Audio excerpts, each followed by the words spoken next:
The debate telephone ట్యాపింగ్కి సంబంధించి తెలంగాణలో ప్రకంపనలు కొనసాగుతూనే ఉన్నాయి. అయితే ఇవాళ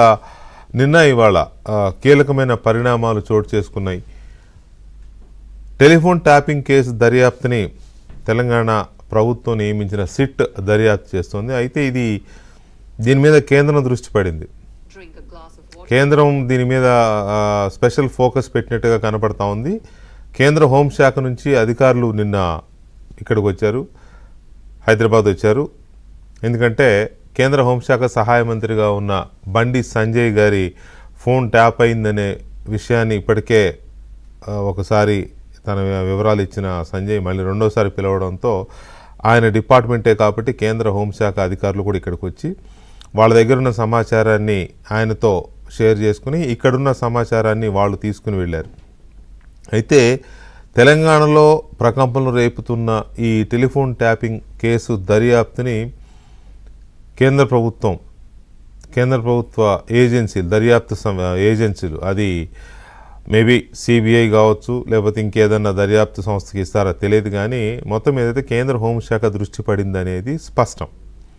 అందుకు సంబంధించి పూర్తి వివరాలు కూడా సేకరిస్తోంది. రేపో ఎల్లుండో అన్నట్టుగా ఉంది పరిస్థితి. దర్యాప్తు చేస్తున్న సిట్ దగ్గర నుంచి సిట్ వద్ద ఉన్న పూర్తి సమాచారాన్ని కేంద్రం అడిగి తెప్పించుకునే అవకాశం ఉంది.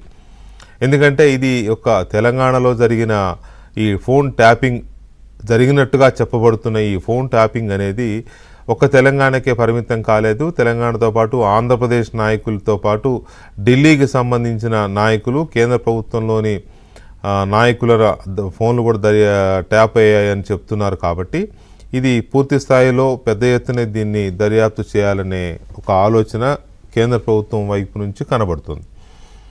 సో ఇక ఇది సిబిఐకి ఇస్తారా లేదా అని అది ఒక ఆస్పెక్ట్ మనం చర్చించాల్సిన అంశం.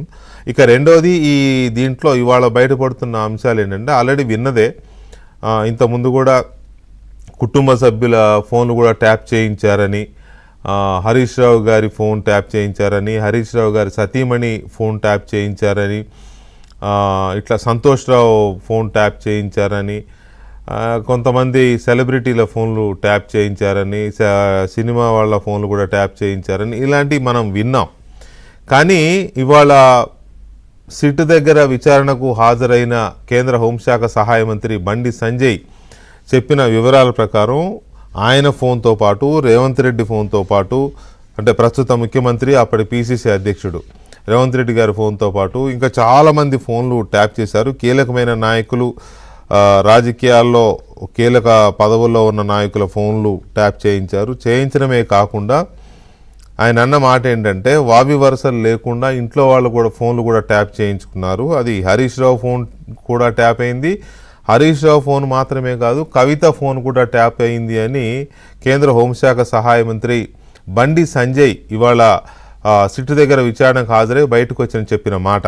అంటే సిట్ వాళ్ళు చూపించిన జాబితా చూసి అక్కడ వాళ్ళ దగ్గర ఉన్న డేటా అంతా హోంశాఖ సహాయ మంత్రి హోదాలో వెళ్ళాడు కాబట్టి ఆయనకు చూపించి ఉండొచ్చు డేటా అంతా కూడా.